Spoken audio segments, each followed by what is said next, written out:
Hi everyone, this is John. Welcome back to another episode of our weekly show, The Subcontinent. Our program covers the entire political, economic and social infrastructure of a region which holds almost 25% of the global population. We will try to explain these issues, break down controversies surrounding them, and try to have some external perspectives from experts and people. In this edition of The Subcontinent, we will talk about how Pakistan is enduring the pressure to normalize relations with Israel.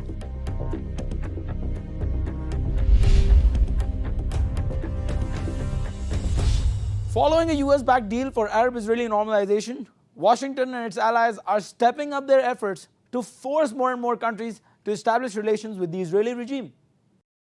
Recent media reports suggest that the pressure is getting higher on Pakistan as two of its important trade partners, namely the Saudi Arabian Kingdom and the UAE, are exhausting their options to push Islamabad towards relations with Israel. Pakistan is purportedly under pressure by the UAE and Saudi Arabia to normalize relations with Israel. The authorities in the country, however, say Islamabad never recognizes Israel until the Palestinian issue is resolved.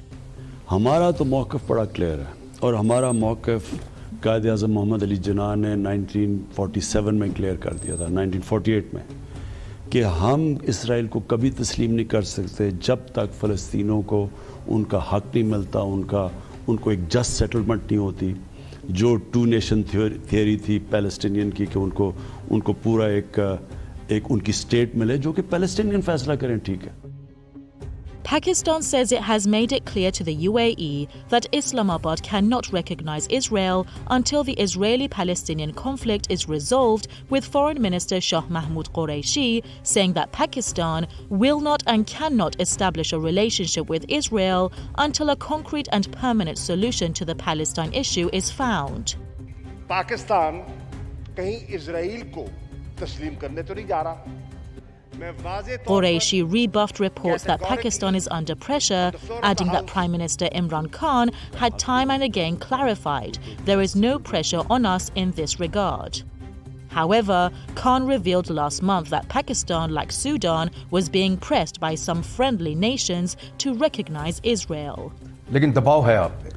ये दबाव आप पे गैर मुस्लिम ममालिक डाल रहे हैं या मुस्लिम ब्रदर ममालिक भी कह रहे हैं कि करो. मैं नाम नहीं ले रहा. छोड़ें इसको, आगे चलें, इसको रहने दें.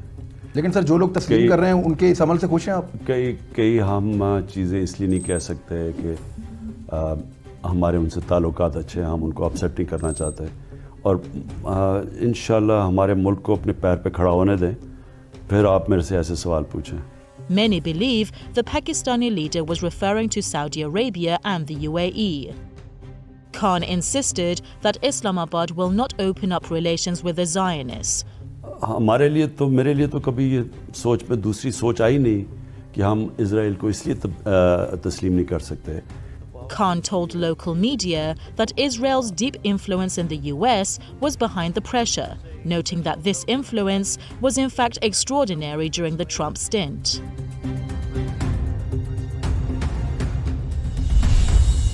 The UAE, Bahrain and Morocco recently established diplomatic and economic relations with the Israeli regime.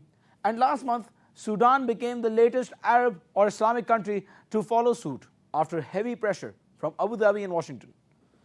Now there are reports that suggest some other countries in the region, including Saudi Arabia, are also weighing the options to normalize ties. Following the normalization decision of earlier countries, there were protests all around the world as people felt betrayed by these countries claiming themselves to be the leaders of the Muslim Ummah.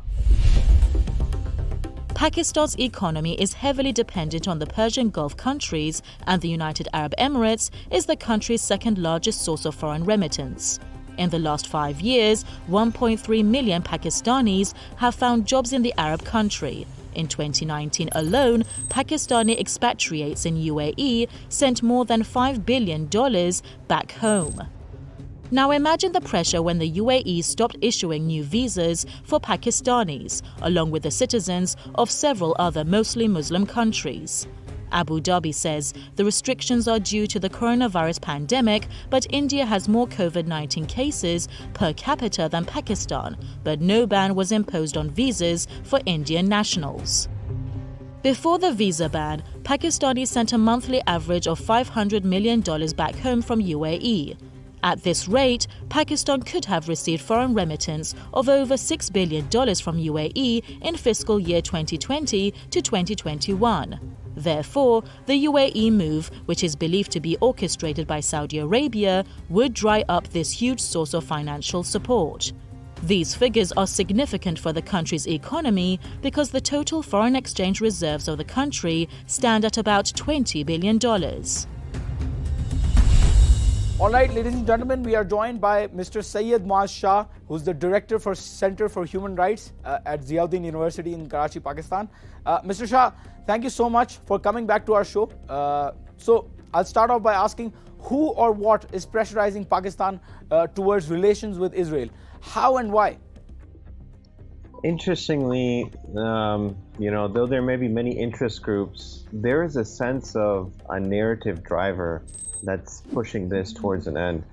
We know of Trump and his son-in-law Jared Kushner, who've gone on a rapid, aggressive campaign in the Middle East of recent to recognize the state of Israel. I do feel that economics plays a huge role in pressuring these countries who have recognized Israel and who are being pressured to do so. This is one of the pressing points. But the purpose is very clear.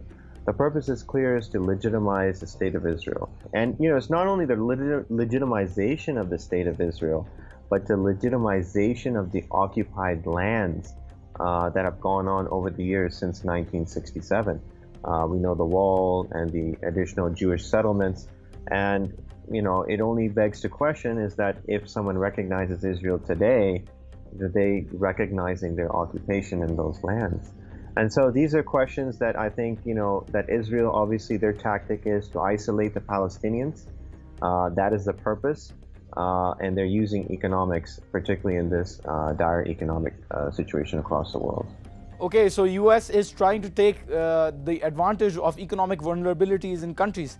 Will the economic or political pressure break Islamabad's resistance against the normalization of ties with Israel?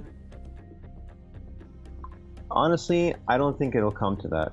I am being optimistic, but I think that's fairly provided by proof, because the Pakistani public are known to have a strong Islamic inclination. And there have been independent research polls that have continuously indicated this, that Pakistan has a strong Islamic sentiment. Al-Quds being the third most holiest site for a typical Pakistani cannot be compromised for some economic benefit. So, and it would be political suicide for any political leader or political party to even indicate that they have some sort of policy or even some sort of legitimization for the state of Israel. So when you look at the different political groupings, you have the nationalists, you have the Islamists, and you have the secular group. You have the nationalists and the Islamist groups that are very much against it, which is majority of the country. It's only a minority within the secular group. You have some elements who are teasing this issue through social media and other channels. And I think what's quite interesting is that a lot of uneducated youth sometimes pick up this on social media and ask these questions, that why shouldn't we recognize the state of Israel? And I think one of the main reasons is the lack of education about what's happened to the Palestinian people since 1948. And because they're Generation X and they're removed from these events, there's been a sense of lack of knowledge in respect to what that is. But not only that, a few days ago in Pakistan, we had the anniversary of a famous UN resolution in January 5th, 1949, that recognized the self-determination rights of the Kashmiri people. And Pakistan, particularly Prime Minister Imran Khan, has fielded this, in a very reasonable manner, that any compromise with Israel would actually weaken the cause for the Kashmiris, as that is a legitimate cause as well. So we find that this is something that cannot be compromised, or the Kashmiri cause will also be hurt. And there is that position as well that is an added reasoning on top of that. And recently, Imran Khan also quoted Quaid-e-Azam, who is a very cross figure that a lot of different groups acknowledge as the founding father of Pakistan and highly respect. He made the position very clear that whatever any country does, our position is very clear, that until Israel accepts the Palestinians and provides them with their rights, there is no just settlement, there can be no recognition for the state of Israel. And that, I think, is the final position of the Pakistani political establishment for the most part, and also the Pakistani public. Thank you so much, Mr. Shah, for bringing that point. Let's see how people have reacted on social media and cyberspace. This tweet is about the reaction of the government and the people of Pakistan disapproving the recent normalization of ties between some Arab states and Israel. Citing remarks by Israeli Minister of Regional Cooperation Ophir Akunis that Pakistan is not one of the countries that will establish normal relations with Israel in the near future, Nasreddin Kian praised Pakistani officials.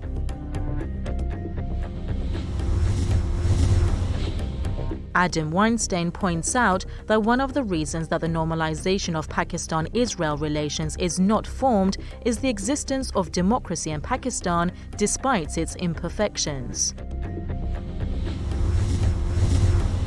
Also, the author notes that if the Pakistanis recognize Israel as a state, then they should also reconsider the Kashmir issue. In that case, the Pakistanis lose the moral standings. Mentioning some reasons such as Pakistan's opposition to Israel's inclusion into the UN and also the Constituent Assembly's resolution to not recognize Israel, Ghazi Naqvi believes that Pakistan will not recognize the Israeli regime as a state.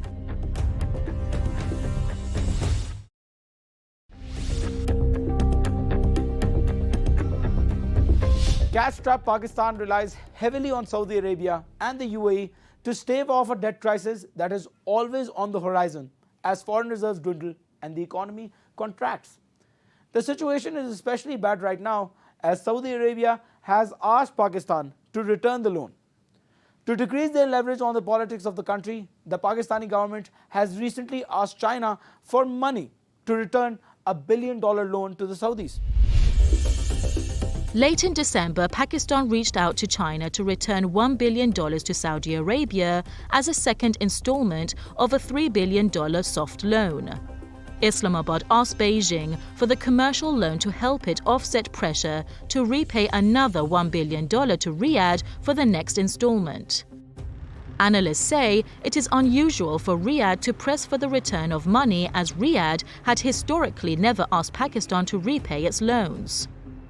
Saudi Arabia started pushing Pakistan to repay the loan ostensibly after Islamabad sought Riyadh's support over alleged human rights violations by India in the disputed territory of Kashmir.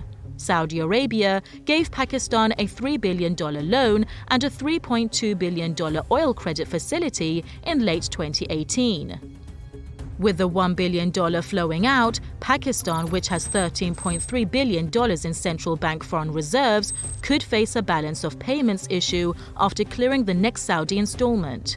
China has come to our rescue, a Pakistani foreign ministry official told Reuters. China bailed out Pakistan by enhancing the size of a bilateral currency swap agreement by 10 billion yuan or about $1.5 billion. Islamabad has been using the facility since 2011 to repay foreign debt and keep its foreign currency reserves at manageable levels.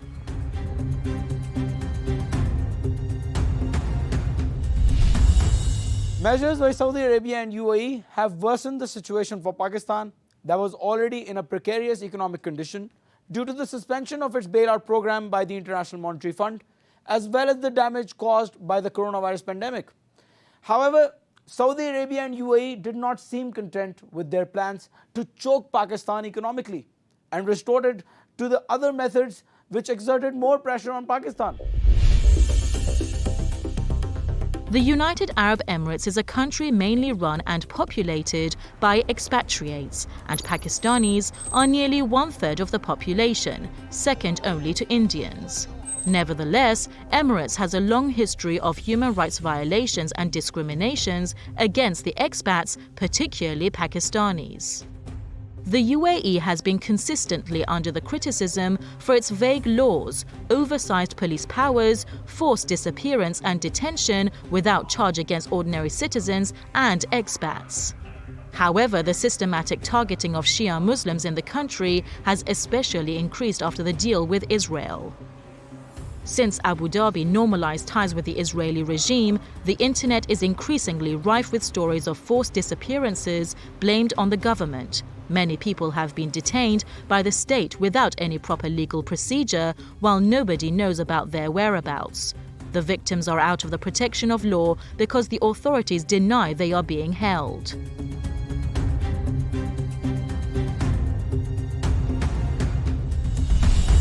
Okay, ladies and gentlemen, let's talk to Ms. Narjis Zehra Habib, whose father Mohammed Habib is one of those Pakistani nationals who went missing in the UAE back in October last year. Ms. Habib, welcome to the program. Please tell us about the case of your father and whatever information you have so far about what happened to him. My dad's name is Mohammed Habib. He has been working in the UAE, in Dubai specifically, for the past 40 years in the foreign exchange industry. On October 21st, 2020, in midday, four men in civil dress came in his office and they first closed the security cameras, and then they took his mobile phones, and then they asked him to accompany him to the van, which was some distance away. Since then, we have not heard or seen our father. It's been almost 80 days. My aunts are actually Arab nationals. They got married into Arabs.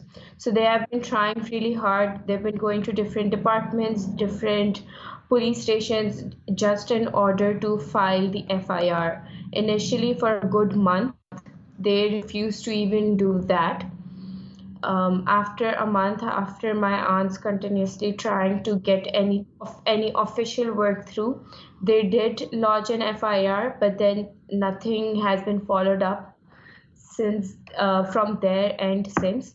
They always say that, oh, you have to wait for the call, but then that never comes. We were hoping that we'd hear back soon after the New Year, since that's such a hyped up time in the UAE, but then nothing so far either. Ms. Zehra, I'm very sorry, and indeed that is very sad and extremely disappointing. So have you been given any information whatsoever on whether there are any charges against him or about his whereabouts? So it's been almost 80 days and we haven't heard back at all. We haven't heard from him. We haven't seen him since. At this point, we're so frustrated that what we want is that if there is even a tiniest thing or the most insignificant thing that they have against my father, they should rather communicate at this point than just keeping him over there. And if not, then it's an extreme form of human rights violation, which by the way, we have contacted multiple really big names of human rights organizations. We've been in contact with Amnesty, with HRF, with Human Rights Watch. All they've done so far is just take up the story, and then there's been no follow-up from their end either. So at this point, our entire family, our entire community is frustrated with the international organization as well as the UAE government, that it's such a huge thing. There have been multiple people missing for the past almost 3 months, and no contact, no update, no whereabouts about their health, about where they are, have been communicated to their families. We don't know when will they get back to us, to the families. Viewers, let's just take a quick look at how the global media has covered this issue. It's been 3 weeks since Hussein, a resident of the UAE for the past 40 years, was arrested in his Deira workplace without any explanations or warrants provided. Hussein's peculiar arrest is not surprising, as a crackdown targeting Pakistani immigrants, a majority of them Shia Muslims, is currently going on in the UAE. Ever since the UAE secured the normalization deal with Israel back in September, the crackdown on the members of the diaspora community has been aggravating. UAE begins subjecting Pakistani Shia Muslims to enforced disappearance in what appeared to punish Pakistani nation for opposing normalizing relations with Israel. First, United Arab Emirates victimized Pakistani Shia Muslim expatriates in the UAE. Now, the Sheikhdom has also begun targeting non-Shia Pakistani expatriates. For more analysis on this, we are joined by Mr. Musharraf Hussaini, who's a political analyst. Mr. Hussaini, welcome to the show. So, how do you relate the UAE-Israel normalization with the systematic targeting of Pakistanis in the country? I don't accept it as a normalization. This is like submission to Israel. With Israel keep on doing whatever they have been doing for years against the Palestinians and the cause of the Palestinians, and brush aside everything and just say that we accept Israel. Accepting Israel in this normalization in the present situation means we accept Israel with all its atrocities against what it is doing and it has been doing against the Muslim population and the Palestinians and otherwise for centuries, from Sabra, Shatila onward towards what has been happening in Gaza, in West Bank and otherwise, and whatever the atrocities they have been committing, and with children in jails, with the women in jail, against the people born in the camps in the Palestinian population, and they've grown up in the camps and they got old in the camps. We are accepting everything as a normal life for them, and we are signing on that Israel, whatever it is doing, we accept them like that. So it is not a normalization. So the Arab countries thought that if they submit to Israel and they normalize their relationship with Israel, they accept Israel, and the Pakistan don't, so it will be a big problem for them, and there might be a backlash in other Muslim countries too. So they wanted to pressurize Pakistan to submit to their will and accept Israel also. So it was a tactic from them to emotionally blackmail the Pakistan government and to put that population into trouble. And what they did, what I got the report that some families were taken away, and they didn't know about the families didn't know about the people who were taken away, about their whereabouts. And some people who were given visa to enter and for the jobs in Emirates, when they arrived at the airport, they were picked up and they were taken away straight away. They were taken into the custody. I can't understand that when you have given them the visa and they have arrived there, and not only those people who arrived there, they were taken away and they were taken to unknown places. But the people who have come to the airport to receive them, when they contacted the authorities to find about the whereabouts, they were also taken into custody, and their whereabouts were not known. And later on, there were some families and their women also, and the families who were taken away. It was like an indirect pressure for that problem, so that to convey to the Pakistan government that if you don't accept our demand, the only thing that we are going to do is send your labor population, and we create problem from them. And these people who have been sending the foreign exchange to our country, which is very much required in this present juncture, when the PTI government, the Prime Minister Imran Khan, is striving and struggling to bring Pakistani government out of the situation, the economic troubles, and it's on the brink of bringing them out. So an additional trouble from the United Arab Emirates can pressurize the Pakistani government, but a Pakistani government has decided that it will take no pressures. It will make the rightful decision what they have to take, and they will stand by the Muslim population of the Palestine, and they will not let the Palestinian population being betrayed by the big countries and the wealthy countries of the Muslim world. All right, ladies and gentlemen, that was our episode about Pakistan and the possibility of normalization of relations between Pakistan and the Israeli regime. To watch bits of our episodes and more updates, follow us on our social media platforms. And please make sure to give us feedback about what you think. We'll meet the same time, same day next week. Thanks for watching.